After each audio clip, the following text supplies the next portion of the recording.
To defeat Honglan, probably the easiest way is to use the longsword and use a charged heavy attack behind her to break her poise and do a brutal attack. But we are not here to talk about that, because we are not a longsword user. I am a fan of the spear, so this is a spear guide on how to defeat Honglan. The build uses the steam spear and is a life stealer build. You can buy the spear at the panda vendor using the bamboo shoot currency. Where to find it will be at the end of the video. So the spear is my main weapon, and I think it is the least used weapon.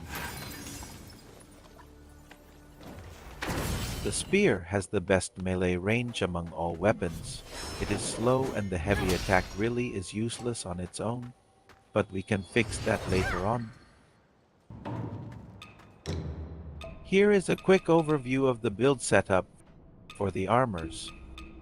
You can use any armor you want, depending on the area you are in or the situation, so adapt accordingly.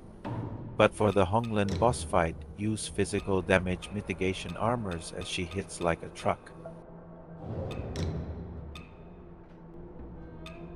For the pendants, Gourd Pendant, Draco Lich Pendant, and most importantly, the Twin Infant Pendant to increase stamina recovery.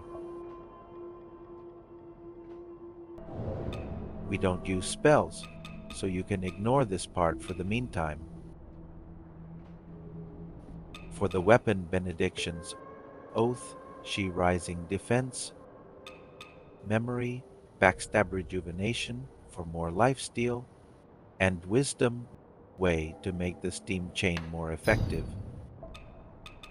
For our tampering, Bone Needle Leech, cast this to get the lifesteal effect, or you can stick with the fire effect for more damage.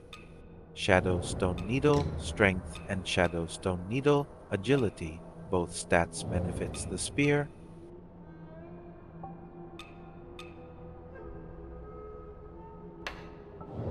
For our skills, for leveling or exploration, get all the Mana Flask charges and Mana Potency as soon as you can.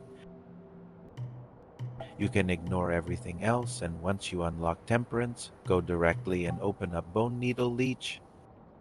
This will unlock the Life Leech Temperance and very useful for survivability.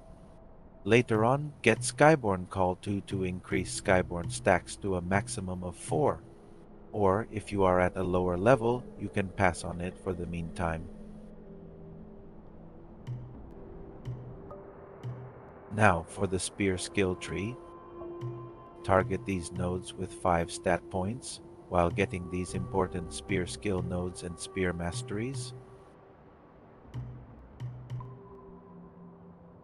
The skill Emboldening Spear will transform Bold Heart charges into Skyborn Might, which we can use to empower our spear ability, the Steam Chain. You can see your Bold Heart stacks over here and can be charged while attacking or killing enemies. Also get Aerial Bulwark variant for damage mitigation and survivability. Wind Force is optional. It allows charged attack to be casted faster, very useful for backstabbing unaware enemies. Rock Plume, very useful when charging Aerial Bulwark, gives resilience. Resilience buff makes our attacks mostly uninterruptible. How the build works. It revolves around building up Bold Heart charges and converting it to Skyborn Might. Dodging is also crucial to build Skyborn charges, so practice dodging as well. To convert your Bold Heart charges, you need to land a perfect Aerial Bulwark. You will see a spark if it is a successful counter. Aerial Bulwark is far different from the Longsword's parry, as it relies on preemptively charging the skill and releasing before the enemy hits you. Same as the Longsword, it can only parry weapons, and also it can reflect projectiles back to the enemy. Try to practice using the Aerial Bulwark, as it will be very crucial in building Skyborn Might charges. Once you get stacks of Skyborn Might, you can now use the Steam Chain to expose the back of the enemy, then use the combo of the Steam Chain. The combo is Steam Chain into Heavy Attack and into Light Attack. Here's how it looks like. The trick is, after you cast Steam Chain, hold the Heavy Attack so it will do a charged version, then follow up with Light Attack. If you do not hold the Heavy Attack, then the Poise Break will not take effect. Casting Steam Chain also needs some timing, because you can be interrupted. Try to cast it at least one spear stab apart from your target, or wait for an opening, then cast the skill. Aerial Bulwark will cause the target's back to be exposed, and when hit with a heavy charged attack, it will break their poise.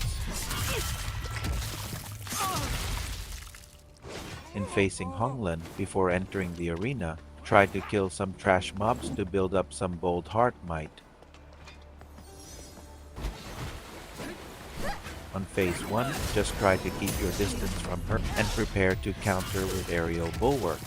Once you have Skyborn Might charges, use the Steam Chain combo to stun her. Once she is downed, stab her on the ground for additional damage and for some bold heart charges.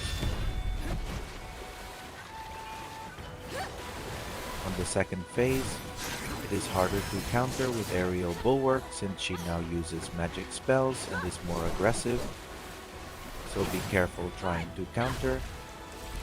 She can also cancel you out of your Steam Chain.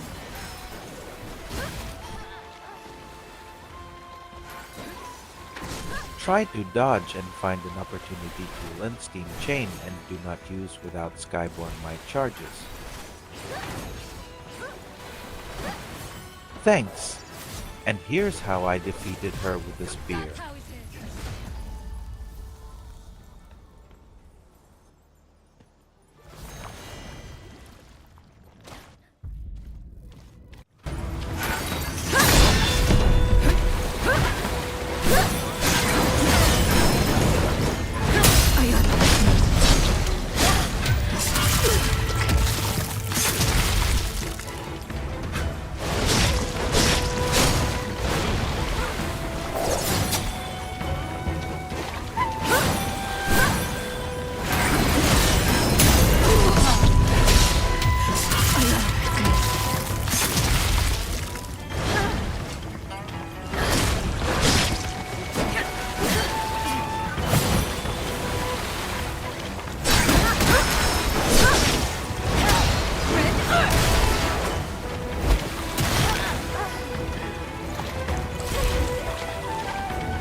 Let's see how much you